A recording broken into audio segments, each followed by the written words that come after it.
আসসালামু আলাইকুম। আমরা আলোচনা করব আইনসভা রাজনৈতিক দলের ভূমিকা থেকে গুরুত্বপূর্ণ সংক্ষিপ্ত প্রশ্নোত্তর। চ্যানেলটি সাবস্ক্রাইব করে সাথে থাকুন। যারা ভিডিওটি ফেসবুক থেকে দেখছেন ফেসবুক পেজটি ফলো দেবেন। যারা মাস্টার্স ফাইনাল পরীক্ষা দিবে তাদের কাছে ভিডিওটি শেয়ার করে দিবেন। চলুন শুরু করি। বাংলাদেশ সংবিধানের কত ধারা অনুযায়ী ফ্লোর ক্রসিং নিষিদ্ধ?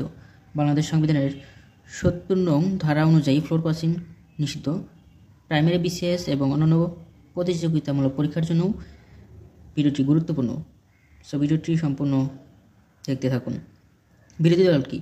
সরকারের বিরোধী দল নিয়ে আইনসভায় বিরোধী দল গঠিত হয়। সংসদীয় দল কি? একটি রাজনৈতিক দলের সকল সংসদ সদস্য নিয়ে যে দলের সংসদীয় দল গঠিত হয় তাকে সংসদীয় দল বলা হয়। Amps as a collective body কাকে বলা হয়? সংসদীয় দলকে। বিল কি? বিল হলো আইন প্রণয়নের উদ্দেশ্যে আনিত প্রস্তাব।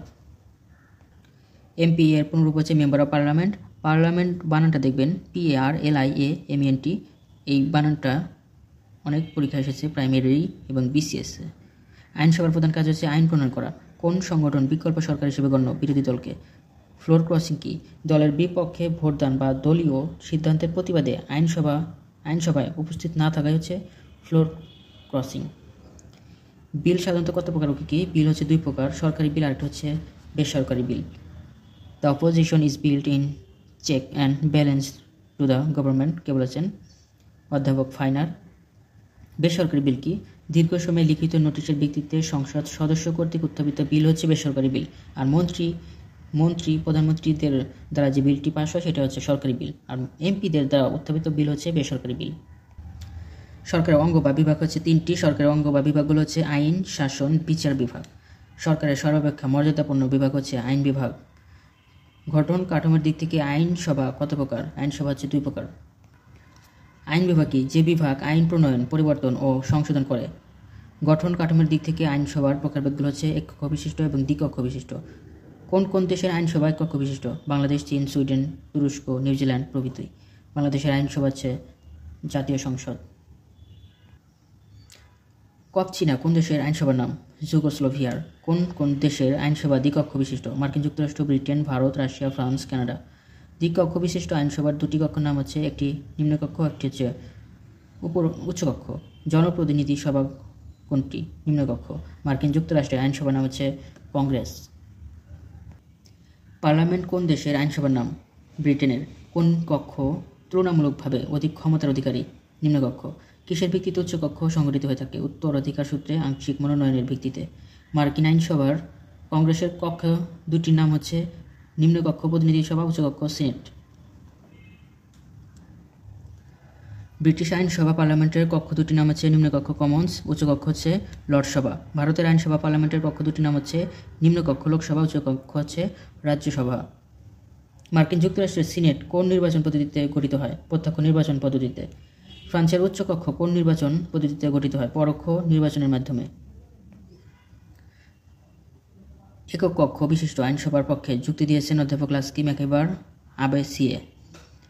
The single chamber and magnetic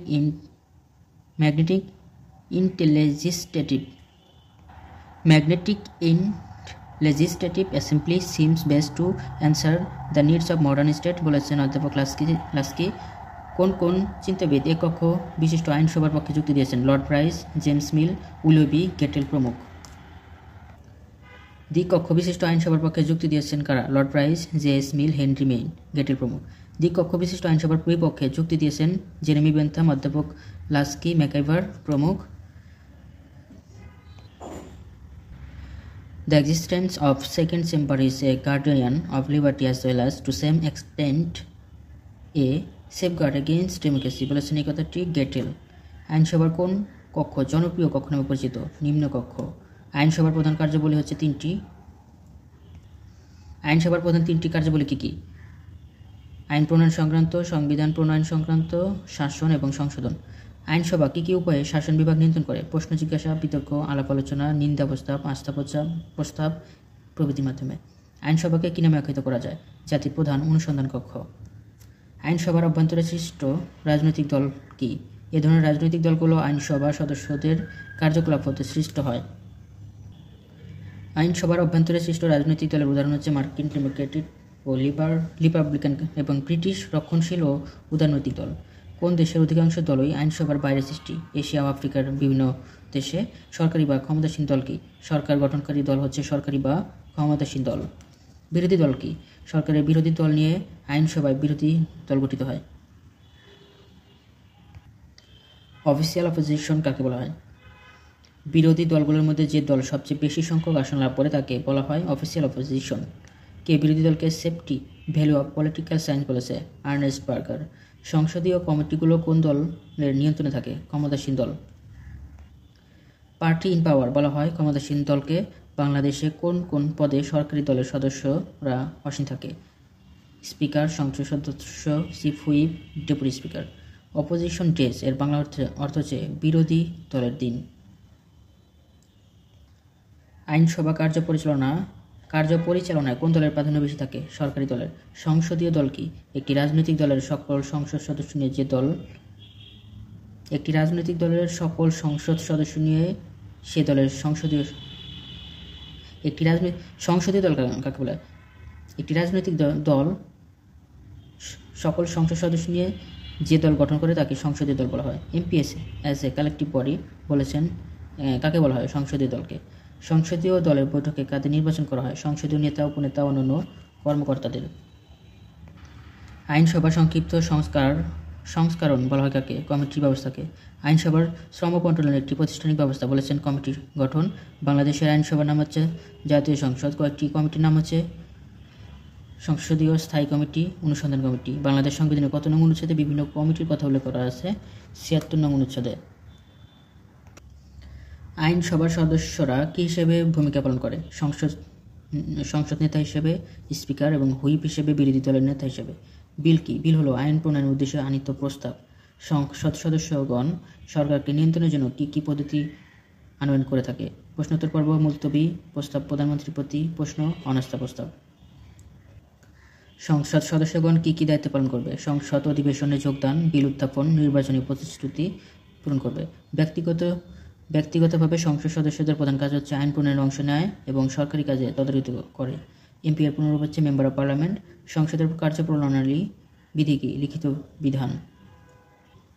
সংবিধানের কোন অংশে অধ্যাদেশ প্রণয়নের ক্ষমতার কথা বলা হয়েছে? পঞ্চম ভাগ, দ্বিতীয় পরিচ্ছেদে। আইনসভার প্রধান কাজ আইন প্রণয়ন করা। ফ্লোর ক্রসিং কি? দলের বিপক্ষে ভোটদান বা দলীয় সিদ্ধান্তের প্রতিবাদে আইনসভায় উপস্থিত না থাকা। বাংলাদেশের সংবিধানের কত নং ধারায় ফ্লোর ক্রসিং নিষিদ্ধ করে আইন প্রণীত হয়েছে? ৭০ নং ধারায়। If there is no opposition there is no democracy উক্তিটি করেছেন sir Ivor Jennings. Parties act as broker of idea উক্তিটি করেছেন অধ্যাপক লাওয়েলের। বিল সাধারণত কত প্রকার? 2 প্রকার, সরকারি বিল আর একটি বেসরকারি bill. Parliament and parties are essentially connected উক্তিটি আর্নেস্ট বার্গারের। বিল কি? আইনের খসড়া প্রস্তাব। বাংলাদেশের জাতীয় সংসদের কার্যক্রম পরিচালনা করতে ন্যূনতম কতজন সদস্যের প্রয়োজন? 60 জন। দলত্যাগ বিরোধী আইন কি? অগণতান্ত্রিক। কোনটি নৈতিকতা ও রাজনৈতিক মূল্যবোধের ক্ষেত্রে গভীর সংকট তৈরি করে? দলত্যাগ করা। স্থিতিশীল সরকার গঠনের প্রতিবন্ধকতা কি? দলত্যাগ। আইনসভার ক্ষমতা হ্রাসের কয়েকটি কারণ উল্লেখ। সরকারি কার্যাবলীর ব্যাপকতা, আইনের ব্যাপকতা ও জটিলতা, আন্তর্জাতিক ঘটনাবলী, সংসদীয় পদ্ধতির দুর্বলতা। The legislature have declined in certain respect and in particularly in powers in relation to the executive উক্তিটি করেছেন কেসি হুইয়ারের। কোন শতকে এসে আইনসভার সম্মান, ক্ষমতা ও মর্যাদা হ্রাস পায়? 20 শতকে। আইনসভা কোন শতাব্দীতে সম্মান, মর্যাদা ও ক্ষমতা ভোগ করে? 18-19 শতকে। আইনসভার সবচেয়ে গুরুত্বপূর্ণ কাজ হচ্ছে আইন প্রণয়ন করা। আইনসভার কয়েকটি গুরুত্বপূর্ণ কার্যাবলী উল্লেখ। আইনসভার আইন প্রণয়ন, শাসন বিভাগকে নিয়ন্ত্রণ, সরকার ও জনসাধারণের মধ্যে সংযোগ, সংবিধান রচনা ও সংশোধন ইত্যাদি। সরকারি ব্যবস্থা আইন পরিষদের সূচনা, বিচার বিভাগ তুলনামূলকভাবে গুরুত্বহীন এবং শাসন বিভাগ উভয়ের ফলাফল উক্তিটি করেছেন গিলস্ট্রিট।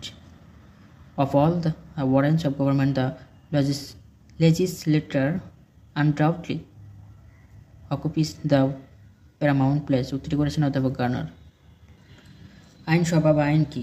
সরকারের যে বিভাগ রাষ্ট্রের শাসন কার্য পরিচালনার জন্য প্রয়োজনীয় আইন প্রণয়ন করে তাকে আইন বিভাগ বা আইনসভা বলে। শাসন বিভাগ ও বিচার বিভাগ আইন বিভাগের বর্তমান কোনো কাজ করতে সক্ষম হয় না। উক্তিটি করেছেন গিলক্রিস্ট। সাংগঠনিক দিক থেকে আইনসভা কত প্রকার? 2 প্রকার। আইনসভার প্রকারভেদ: আইনসভা এক কক্ষ বিশিষ্ট এবং দ্বিকক্ষ বিশিষ্ট। এক কক্ষ বিশিষ্ট আইনসভা কি? যেসব আইনসভা মাত্র একটি কক্ষ বা একটি পরিষদ নিয়ে গঠিত তাকে এক কক্ষ বিশিষ্ট আইনসভা বলে। দ্বিকক্ষ বিশিষ্ট আইনসভা: যেসব আইনসভা দুটি কক্ষ বা দুটি পরিষদ নিয়ে গঠিত তাকে দ্বিকক্ষ বিশিষ্ট আইনসভা বলে। একটি এক কক্ষ বিশিষ্ট আইনসভার উদাহরণ হচ্ছে বাংলাদেশ। দ্বিকক্ষ বিশিষ্ট আইনসভা আছে এমন হচ্ছে ভারত, ব্রিটেন, মার্কিন যুক্তরাষ্ট্র, পাকিস্তান ইত্যাদি। দ্বিকক্ষ বিশিষ্ট আইনসভার নিম্নকক্ষ কীভাবে গঠিত হয়? জনগণের দ্বারা নির্বাচিত প্রতিনিধিদের নিয়ে। দ্বিকক্ষ বিশিষ্ট আইনসভার উচ্চ কক্ষ গঠিত হয় পরোক্ষভাবে নির্বাচনের মাধ্যমে। এক কক্ষ বিশিষ্ট আইনসভার সমর্থক হচ্ছে বেনথাম, লাস্কি, ফ্রাঙ্কলিন। দ্বিকক্ষ বিশিষ্ট আইনসভার সমর্থক হচ্ছে লর্ড প্রাইস, জেস মিল, হেনরি মেইন। দ্বিকক্ষ বিশিষ্ট আইনসভা রাজনৈতিক বিবর্তনের একটি অধ্যায় বলেছেন অধ্যাপক গেটেল। আধুনিককালে সর্বাপেক্ষা গুরুত্বপূর্ণ বিভাগ হচ্ছে শাসন বিভাগ। মার্কিন যুক্তরাষ্ট্রের আইনসভার নাম হচ্ছে কংগ্রেস। আধুনিক সরকারের কয়েকটি অঙ্গ রয়েছে, 3টি। আধুনিক সরকারের অঙ্গগুলোর নাম হচ্ছে শাসন বিভাগ, আইন বিভাগ, বিচার বিভাগ। মার্কিন যুক্তরাষ্ট্রের আইনসভা কত কক্ষ বিশিষ্ট? 2 কক্ষ। মার্কিন যুক্তরাষ্ট্রের উচ্চ কক্ষের নাম হচ্ছে সিনেট। মার্কিন যুক্তরাষ্ট্রের নিম্ন কক্ষের নাম হাউস অব রিপ্রেজেন্টেটিভ। ব্রিটেনের আইনসভার নাম পার্লামেন্ট। ব্রিটেনের পার্লামেন্ট কয় কক্ষ বিশিষ্ট? 2 কক্ষ বিশিষ্ট। ব্রিটেনের উচ্চ কক্ষের নাম হাউস অব লর্ডস। ব্রিটেনের নিম্ন কক্ষের নাম হাউস অব কমন্স। ভারতের আইনসভা 2 কক্ষ বিশিষ্ট। উচ্চ কক্ষের নাম লোকসভা, নিম্ন কক্ষের নাম হচ্ছে রাজ্যসভা। বাংলাদেশের আইনসভা নাম জাতীয় সংসদ। বাংলাদেশের আইনসভার পূর্ব নাম গণপরিষদ। ফ্রান্সের আইনসভার নাম হচ্ছে পার্লামেন্ট। সুইজারল্যান্ডের আইনসভার নাম ফেডারেল অ্যাসেম্বলি। জাপানের আইনসভার নাম হচ্ছে ডায়েট। এগুলো প্রাইমারি, বিসিএস এবং অন্যান্য কম্পিটিটিভ এক্সামের জন্য খুবই গুরুত্বপূর্ণ। বারবার দেখতে থাকুন। কোন দেশের পার্লামেন্টের নাম? দারুল আওয়াম, মিশরের। ইরান ও মালয়েশিয়ার পার্লামেন্টের নাম মজলিস। বাংলাদেশের আইনসভার সদস্য সংখ্যা 300। বাংলাদেশের জাতীয় সংসদের মেয়াদকাল হচ্ছে 5 বছর। ধন্যবাদ সবাইকে এতক্ষণ সাথে থাকার জন্য। সকলের জন্য শুভকামনা রইল। আমার জন্য সবাই দোয়া করবেন। ভুল ত্রুটি ক্ষমাসুন্দর দৃষ্টিতে দেখবেন। চ্যানেলটি সাবস্ক্রাইব করে সাথে থাকুন। সবাই ভালো থাকুন। আসসালামু আলাইকুম।